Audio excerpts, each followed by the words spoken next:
আল্লাহ তাআলা বলেন ফাকুলতু আস্তাগফিরু রাব্বাকুম, ও গোলাম তোমরা গুনাহ করছো, অন্যায় করছো, অপরাধ করেছো, তোমাদের উপরে বিভিন্ন মুসিবত চেপে বসে গেছে। এখন যদি বাঁচতে চাও, আমি আল্লাহর পক্ষ থেকে মাপ পেতে চাও, আমি আল্লাহর কাছ থেকে পুরস্কার পেতে চাও, তাহলে তোমরা কি করো? ইস্তাগফিরু রাব্বাকুম, তোমরা ইস্তিগফার করো তোমাদের রবের কাছে। সুবহানাল্লাহ। তোমরা তোমাদের রবের কাছে ইস্তিগফার করো। এই ইস্তিগফারের আমল তোমরা শুরু করো। আমি রব তোমাদেরকে পাঁচটি পুরস্কার দিয়ে ধন্য করে দিব। সুবহানাল্লাহ। ইস্তিগফারের একটা আমল আল্লাহ আমাদেরকে শিক্ষা দিয়েছেন গুনাহগারদেরকে। কাদেরকে বলেন? কাদেরকে? আমাদের মতো গুনাহগারদেরকে আল্লাহ একটা হাতিয়ার দিয়েছেন যে তুমি গুনাহ করছো, ভয়ের কিছু নাই, টেনশনের কিছু নাই। আমি আল্লাহর পক্ষ থেকে মুসিবত এসেছে, গজব এসেছে, ভয়ের কিছু নাই। একটা মাত্র হাতিয়ার গ্রহণ করো, আমি আল্লাহ একটি হাতিয়ারের মাধ্যমে তোমার উপর থেকে সমস্ত আযাব, গজব, বিপদ দূর করে দেব। সুবহানাল্লাহ। এই বিশাল হাতিয়ারের নামটা কি? জুড়ে বলেন, জুড়ে বলেন, হাতিয়ারের নামটা কি? হাতিয়ারের নাম হলো ইস্তিগফার। আল্লাহ বলেন ইস্তাগফিরু রাব্বাকুম, তোমরা তোমাদের রবের কাছে ইস্তিগফার করো, তোমাদের রব তোমাদেরকে 5টি পুরস্কার দিয়ে ধন্য করবে। আমরা এবার বললাম আল্লাহ, আমরা ইস্তিগফারের আমল শুরু করে দিলাম, হাতিয়ার আমরা গ্রহণ করে ফেললাম। আমরা পড়লাম আস্তাগফিরুল্লাহ, সবাই পড়েন আস্তাগফিরুল্লাহ, আস্তাগফিরুল্লাহ।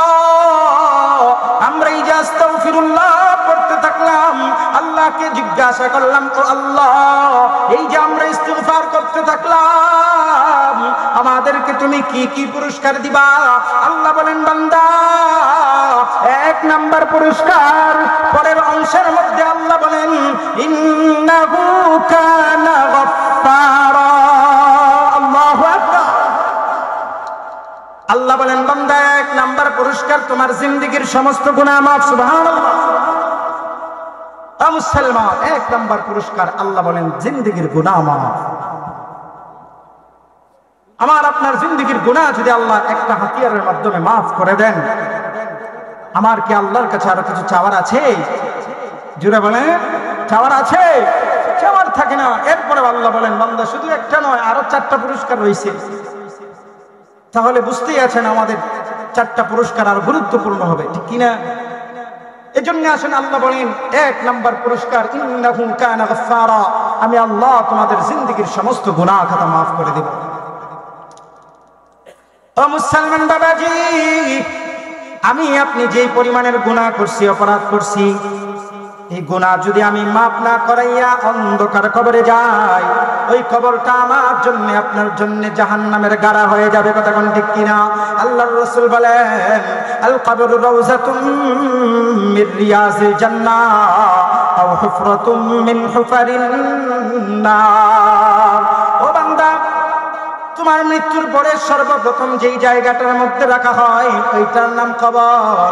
আর ওই কবরটা কারো জন্য হবে জান্নাতের বাগান, আবার কারো বা জন্য হবে জাহান্নামের গাড়া। ও বাজান, কার জন্য হবে জান্নাতের বাগান, কার জন্য হবে জাহান্নামের গাড়া, ওই লম্বা আলোচনা করা যাবে না।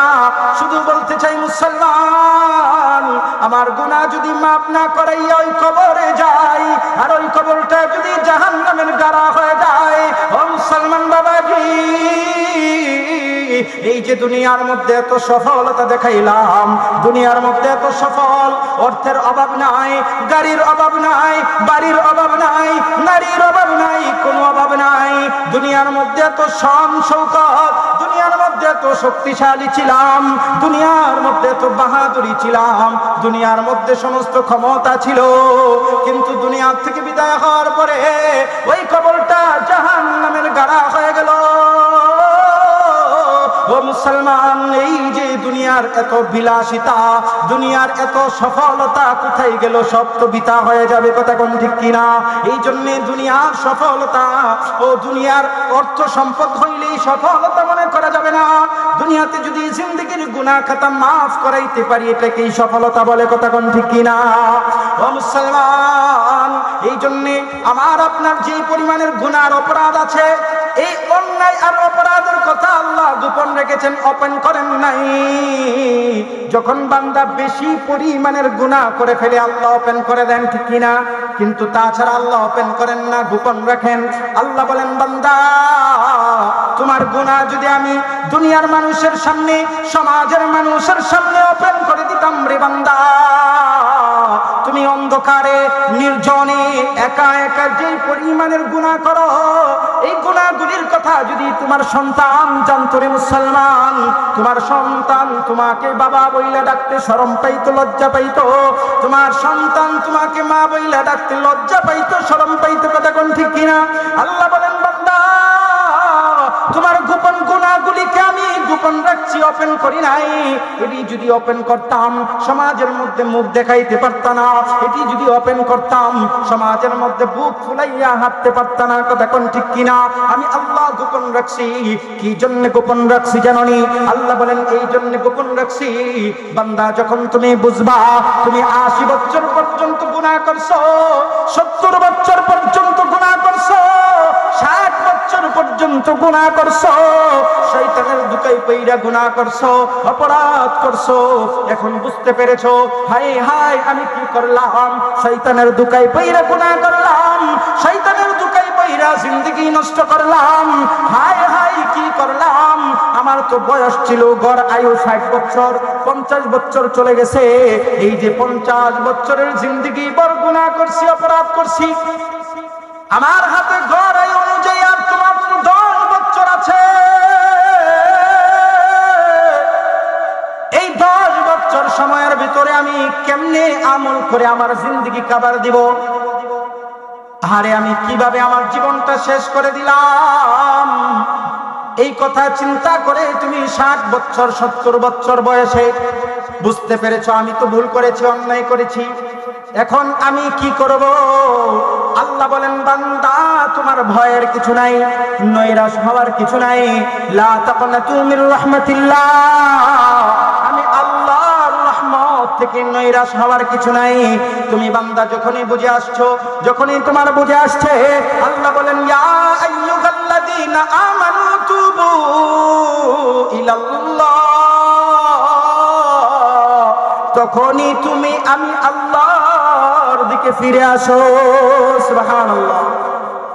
আল্লাহ বলেন, এখন বুঝে আসছে, তৎক্ষণাৎ তুমি নৈরাশ না হয়ে আমি আল্লাহর দিকে ফিরে আসো। তোমার বয়স 50, অসুবিধা নাই, 70 হয়ে গেছে, অসুবিধা নাই, 80 হয়ে গেছে, অসুবিধা নাই, তুমি বাঁচতে চাও, আসো আমি আল্লাহর দিকে ফিরে আসো। আমি আল্লাহর দিকে যদি ফিরে আসতে পারো, আমি আল্লাহ ওয়াদা করলাম, আমি আল্লাহ কথা দিলাম, ইন্নাহু কানা গফফারা, জিন্দেগীর সমস্ত গুনাহ খাতা মাফ করে দেব। সুবহানাল্লাহ। ও মুসলমান বাবাজি, এই যে আমরা 1 নাম্বার পুরস্কার জানলাম, আল্লাহ গুনাহ খাতা মাফ করে দিবেন। কি করলে? কি করলে?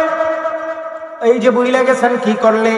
ইস্তিগফার করলে, আস্তাগফিরুল্লাহ পড়লে আল্লাহ গুনাহ খাতা মাফ করে দিবেন।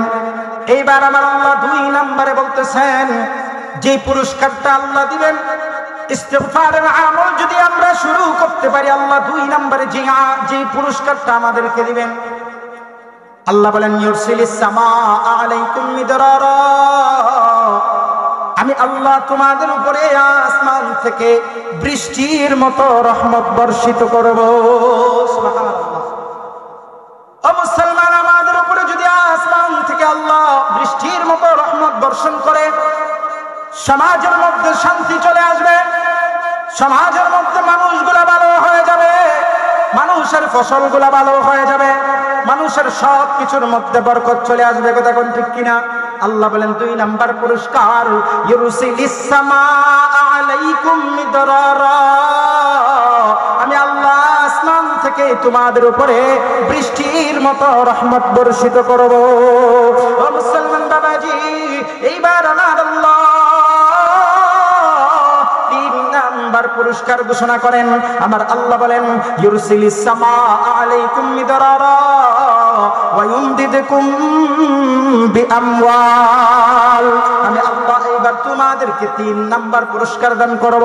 তোমাদের যাদের ঋণগ্রস্ত আছো, ঋণ নাই কেউ আসেননি, আল্লাহ বলেন তোমরা যারা ঋণগ্রস্তের মধ্যে আছো, পেরেশান হয়ে গেছো, কি করবে কি করবে, ঋণের বোঝা মাথায় নিয়ে ঘুরছো আর টেনশন করছো, অভাব অনটনের মধ্যে আছো, অর্থের প্রয়োজন, টাকার প্রয়োজন না নাই? আপনাদের টাকার প্রয়োজন নাই?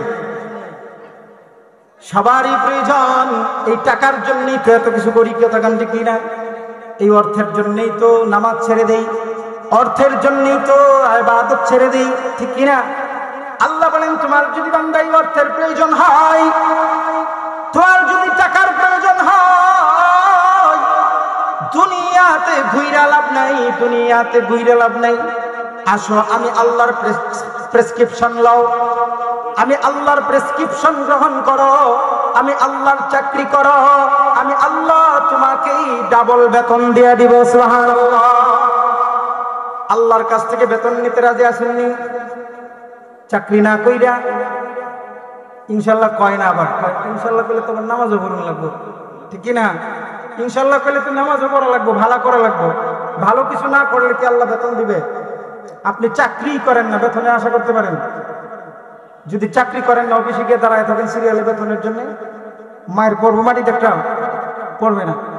এই জন্য আল্লাহর কাজ করেন না, ইবাদত করেন না, নামাজ পড়েন না, আল্লাহ আপনাকে কি দিবে? শুধু শুধু আল্লাহ বেতন দেবে না। আল্লাহ বলেন আমার কাজ করো, ইস্তিগফার করো, মানে আল্লাহর দিকে ফিরে আসো। ইস্তিগফার করো মানে আল্লাহর কাছে মাপ চাও। আল্লাহর কাছে মাপ চাইলে, আল্লাহর দিকে ফিরে আসলে, তওবা করলে, আল্লাহর দিকে ফিরে আসলে আল্লাহ তাআলা কি দিবেন? 2 নাম্বার কি পুরস্কার দিবেন? 3 কত নাম্বার বলতেছিলাম? হুজুর চলে আসছে, আমি শেষ করে দেব। কত নাম্বার বলতেছিলাম? কি ওয়াজ শুনতেছেন? আছেন আপনারা? দেহান তো নিজের একটু ধাক্কা ধুক্কা দিয়ে আসেননি? 3 নাম্বার বলতেছিলাম, মাশাআল্লাহ। তো 3 নাম্বারে আল্লাহ তাআলা আমাদেরকে কি দিবেন? আল্লাহ তাআলা আমাদের ধন সম্পদ বাড়ায়া দিবেন, অর্থ সম্পদ বাড়ায়া দিবেন, ঋণ থাকলে ঋণ পরিশোধ করে দিবেন। এইবার আসেন, আর লম্বা করতে চাই না, সামনের দিকে অগ্রসর হই। হয়তো 5টি পুরস্কারের কথা বলি, আপনাদের কাছ থেকে বিদায় নিতে হবে। আযাবের কথা হয়তো বলতে নাও পারি। আল্লাহ তাআলা এবার 4 নাম্বার পুরস্কার ঘোষণা করেন। আমার আল্লাহ তাআলা বলেন ইউরসিলিস সামাআ আলাইকুম মিদরারা ওয়া ইউমদিদকুম বিআমওয়ালিন ওয়া বানিন। এই পুরস্কারের কথাটা বিশেষ করে আমার মা বোনদের শোনা দরকার। আমার আল্লাহ বলেন বিআমওয়ালিন ওয়া বানিন, যাদের সন্তান হয় না, আমি আল্লাহ প্রয়োজন হলে তাদেরকে সন্তান দান করব। অনেকে আছে সন্তান হয় না, আছে না ভাই? সন্তানের জন্য কত বাবার কাছে দৌড়ায়, মাজারে গিয়ে দৌড়ায়, বন্ডপীরদের কাছে গিয়ে দৌড়ায়, কথা কম ঠিক কিনা? বন্ডপীরও তো আমি চিন্তা করি মাঝে মধ্যে, বন্ডপীর যারা, এরা সন্তান কেমনে দেয়? তো পরে গবেষণা করে দেখলাম বাবার কাছে পুরুষ গেলে হয় না, মহিলা যেতে হয়। দেখেন খবর নিয়ে, পুরুষ গেলে কয় তোর কি স্ত্রী নাই, পাঠাইয়া দিস। এখন তো ইউটিউব এগুলার যুগ, দেখেন গাটাগাটি হয়ে যায়। তো মহিলাদেরকে নিয়ে তাদের সাথে থাকতে হয়, তো এইভাবে তো সন্তান দেওয়ার কথাই, কথা কোন ঠিক কিনা? এই সমস্ত বন্ধদেরকে জুতা পিটা করা দরকার, কথা কোন ঠিক কিনা? মুসলমান, যেই কথা বলতেছিলাম, আল্লাহ তাআলা কোরআনুল কারীমের মধ্যে এবার বলেন, ও বান্দা, তোমার যদি সন্তানের প্রয়োজন হয়, তোমার যদি সন্তানের প্রয়োজন হয়, বাবার কাছে দৌড়াইয়া লাভ নাই, দুনিয়াদারদের কাছে দৌড়াইয়া লাভ নাই, ডাক্তারের কাছে দৌড়াইয়া লাভ নাই, অর্থ সম্পদ নষ্ট করে লাভ নাই। শুধুমাত্র একটা হাতিয়ার গ্রহণ করে নাও, তুমি সব সময় ইস্তিগফার করতে থাকো। আমি আল্লাহ তোমার সন্তানের প্রয়োজন হলে আমি আল্লাহ তোমাকে সন্তান দান করে দিব। সুবহানাল্লাহ। এইবার আসেন, আমার আল্লাহ বলেন 5 নাম্বার পুরস্কার, ওয়াজআল লাকুম জান্নাত। আল্লাহ তাআলা বলেন আমি 5 নাম্বারে তোমাদেরকে সর্বশেষ জান্নাতে ঢুকায়া দিব। সুবহানাল্লাহ। আর কিছু লাগে? লাগবে কি সামনে? লাগলে বলতে পারেন। আল্লাহ সব দিয়া লাইছে। আছে কিছু? কিছুই রাখে নাই, কিন্তু আমরা নিই না। নিছেন? এটা এখান থেকে বের হবেন, আস্তাগফিরুল্লাহ ভুলেও পেতেন না, শয়তানে গুতাইলেও পেতেন না।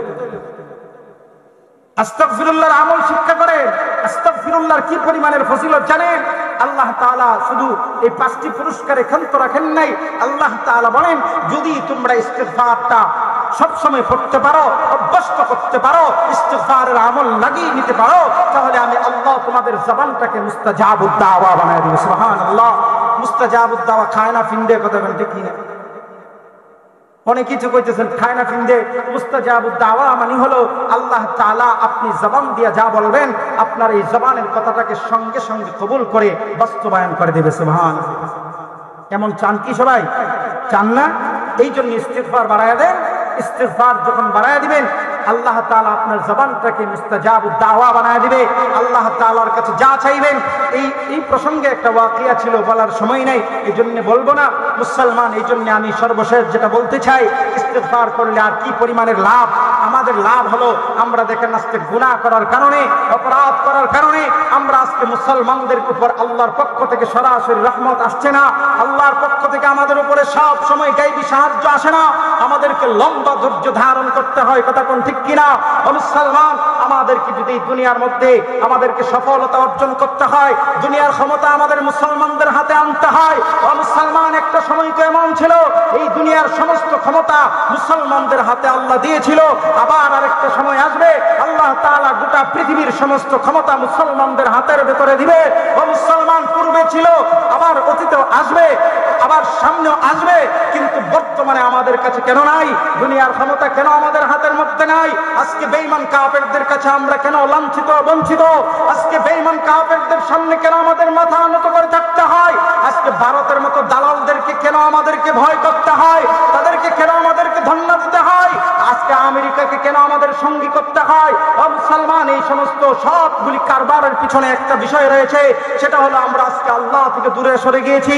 আল্লাহ থেকে আমরা দূরে সরে গিয়েছি, বেশি পরিমাণের অপরাধ করে ফেলছি, আল্লাহর সঙ্গে আমাদের সম্পর্কের কেতাব করে ফেলছি।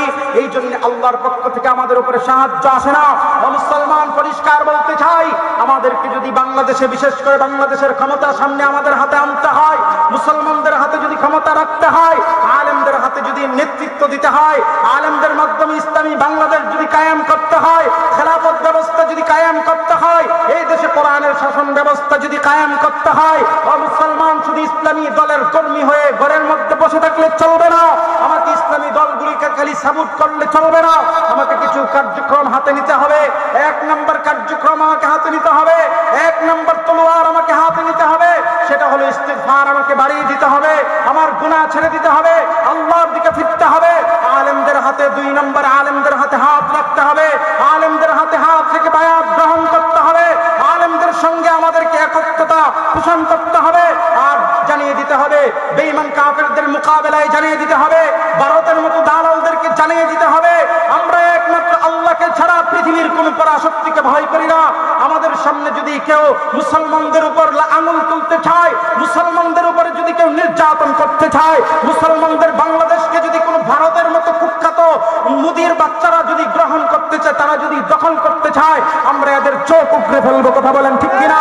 আজকে বাংলাদেশ থেকে আমরা দোসরদেরকে দৌড়ে দিয়েছি, আমরা বাংলাদেশ থেকে স্বৈরাচারদেরকে তাড়িয়ে দিয়েছি। তারা মাটি দিয়ে হেঁটেও যেতে পারে নাই, গাড়ি দিয়েও যেতে পারে নাই, তারা বাংলাদেশের মাটি পাড়া দিয়েও যেতে পারে নাই, বাংলাদেশ থেকে উড়াল দিয়ে পালিয়ে যেতে হয়েছে। এখান থেকে শিক্ষা নিতে হবে। নব্য ফেরাউন শেখ হাসিনা যেইভাবে বাংলাদেশ থেকে পালিয়েছে, আমরা বাংলাদেশে যারা এখনো ভারতের দালাল অবস্থান করছে, ভারতের দালালরা আজকে বাংলাদেশে বিভিন্নভাবে ষড়যন্ত্র করছে, মুসলমানদেরকে দালাদলি করছে, মুসলমানদের মধ্যে বিভক্তি তৈরি করছে, মুসলমানদেরকে বিভক্তি তৈরি করে দেশে গন্ডগোলের ব্যবস্থা করছে। আমরা এদেরকে পরিষ্কার ভাষায় বলছি, ও দালালের বাচ্চারা, ভালো করে শেখ হাসিনা থেকে তোমরা সবক গ্রহণ করো। একে যেভাবে আমরা দৌড়িয়েছি, তাড়িয়ে দিয়েছি, তোমাদেরকে আমরা সামনে জুতা পিটা করে বাংলাদেশ থেকে ভারতের দালালদেরকে বিতাড়িত করবো, কথা এখন ঠিক কিনা? যাই হোক মুসলমান, সময় শেষ হয়ে গেছে। যেই কথা বলতেছিলাম, আমাদেরকে যদি আবার শক্তি ফিরিয়ে আনতে হয়, আমাদেরকে যদি খেলাফত ব্যবস্থা কায়েম করতে হয়, আমাদেরকে যদি কোরআনের শাসন ব্যবস্থা কায়েম করতে হয়, 2টা কাজ করতে হবে। 1 নম্বর কাজ করতে হবে, গুনাহ ছেড়ে দিতে হবে, আল্লাহর দিকে ফিরে আসতে হবে। ও যুবক, আর কতদিন বাঁচবে? ও মুরব্বী, আর কতদিন বাঁচবেন? ও ভাই, আর কতদিন বাঁচবেন? বাধ্য দেন সোনালী ইতিহাস, বাদ দেন এই বর্তমান সময়ের এই সোনালী দিন বাদ দেন, বাদ দিয়া রঙিন স্বপ্ন বাদ দিয়া আল্লাহর দিকে ফিরে আসেন। দিন কায়েমের জন্য একটু কষ্ট করেন। দিন কায়েমের জন্য সুযোগ করে দিয়েছে আল্লাহ, সামনে আমাদেরকে সুযোগ করে দিয়েছে ইসলামী রাষ্ট্র ব্যবস্থা কায়েম করার জন্য। কিন্তু আমরা যদি দুর্বল হয়ে বসে থাকি, আর যদি ইসলামী রাষ্ট্র কায়েম না হয়, যদি অন্য আরেক দালালের বাচ্চারা যদি এই দেশ নিয়ে যায়, দখল করে ফেলে, আল্লাহর কাছে আপনাকে মুসলমান হিসেবে জবাব দিতে হবে। এই জন্য সতর্ক হওয়া লাগবে, তৈরি হওয়া লাগবে। সামনে আমাদেরকে আবার গাজওয়ায়ে হিন্দ যদি আমাদেরকে শরীক হওয়া লাগবে, আমাদেরকে যদি যুদ্ধের ময়দানে ঝাঁপিয়ে পড়তে হয়, আমাদেরকে যদি শহীদ হওয়া লাগে, আমাদের যদি স্ত্রীকে বিধবা করতে হয়, মাকে মাহারা হতে হয়, আমাদেরকে যদি বাবাকে ছেড়ে দিতে হয়, সব কিছু ছেড়ে দিব, জীবন ছেড়ে দিব, শহীদ হয়ে যাব। এরপরে এই দেশে ইসলামের বিরুদ্ধে কেউ কথা বললে এদেরকে ছাড় দিব না। এই দেশে আমরা শেষ রক্তবিন্দু দিয়ে হলেও এই দেশে ইসলাম কায়েম করেই ছাড়বো। কথা বলেন ঠিক কিনা? মুসলমান, অনেক কথা ছিল, বলতে পারি নাই, যতটুকুন বললাম। দেখেন, আসলে আমাদেরকে একটু প্রস্তুত হওয়া দরকার। আমাদের সামনে যেন বাংলাদেশটাকে ইসলামী রাষ্ট্র করতে পারি, এই দেশে যেন মুসলমানরা একটু স্বাচ্ছন্দ্যে থাকতে পারে। একটা বাউতাবাজি কথা আছে, আপনাদেরকে বলে যায়, একটা বাউতাবাজি কথা আছে, কই হুজুররা যদি রাজনীতি আসে, হুজুররা যদি দেশে ক্ষমতায় আসে, হুজুররা যদি মেম্বার হয়, হুজুররা যদি চেয়ারম্যান হয়, হুজুররা যদি এমপি হয়, হুজুররা যদি মন্ত্রী হয়, হুজুররা যদি সরকারে যায়, তাহলে মা বোনদেরকে একটা মিথ্যা বাইল দেয়, মা বোনদের কয় তোমাদেরকে ঘর থেকে বের হতে দিবে না। কি কোন কয় কিনা? আচ্ছা, মা বোনদের কি আমরা ঘরে বাইরে রাখবো? মা বোনদের বিষয়ে তো আল্লাহ তাআলা পর্দার বিধান দিয়েছে, তারা পর্দা করে বের হবে। আবার বলে হিন্দুদেরকে দেশে রাখবে না, এটাও মিথ্যা কথা। কেন? আল্লাহর নবী মক্কা বিজয় করেছেন, মদিনা বিজয় করেছেন, নবীজি রাজত্ব করেছেন, সরকারে ছিলেন কি ছিলেন না? উমর রাদিয়াল্লাহু তাআলা আনহু সরকারে ছিলেন, ফারুক আযম ছিলেন, হযরতে আবু বকর সিদ্দিক রাদিয়াল্লাহু তাআলা আনহু ছিলেন। তিনারা সকলের হক, সকল ধর্মের সকলের হক সম্পূর্ণভাবে বুঝিয়ে দিয়েছেন। আমরা আলেমদের পক্ষ থেকে জানিয়ে দিতে চাই, এই দেশে আলেমদের হাতে যদি ক্ষমতা দেন, আলেমরা হিন্দু ধর্ম যা আছে, হিন্দু, বৌদ্ধ, খ্রিস্টান, নাসারা যতগুলি ধর্ম আছে, প্রত্যেকের ধর্মের প্রত্যেকের হক, সঠিক হক বুঝিয়ে দিবে কোরআনের বিধান। ঠিক কিনা? কোরআনের বিধানে এই দেশ চলবে, কোরআনের শাসন চলবে। তাহলে এই দেশে কেউ চুরি করতে পারবে না, রাহাজানি করতে পারবে না, ডাকাতি করতে পারবে না, চাঁদাবাজি করতে পারবে না, জিনা ব্যভিচার করতে পারবে না, অপরাধ করতে পারবে না, আলেমদের বিরুদ্ধে দাঁড়াতে পারবে না, মুসলমানদের বিরুদ্ধে পদক্ষেপ গ্রহণ করতে পারবে না। এই জন্য কিছু বেঈমান কাফের, কিছু আবু জাহেল মার্কা মুসলমান আছে, এদের শরীরেও জ্বালাপোড়া শুরু হয়ে গেছে। কথা কোন ঠিক কিনা? এদেরকে সাবধান করে দিয়েন, এদেরকে আপনারা সাবধান করে দিবেন, এদেরকে বলবেন সাবধান, আলেমদের বিরুদ্ধে বলবে না। আলেমরা যদি ক্ষমতায় আসে, আলেমরা এই দেশে শান্তি প্রতিষ্ঠিত করবে কোরআন দিয়া, এই দেশে শান্তি প্রতিষ্ঠিত করবে ইসলাম দিয়া। তোমার মতো গাঞ্জাহুর এই দেশের ক্ষমতায় আসলে শান্তি কখনো আসবে না। এই যে আমাদের দেশে যে গণতন্ত্র, তন্ত্র, মন্ত্র, এই মন্ত্র দিয়া কখনোই শান্তি আসবে না। যদি শান্তি ফিরিয়ে আনতে হয়, একমাত্র কাম হলো, একমাত্র একটি জায়গা হলো, সেটা হলো আল কোরআন। কোরআনের ব্যবস্থা কায়েম করেন, দেশে শান্তি আসবে। আল্লাহ আমাদেরকে তৌফিক দান করুন। ওয়া আখির দাওয়ানা আলহামদুলিল্লাহ।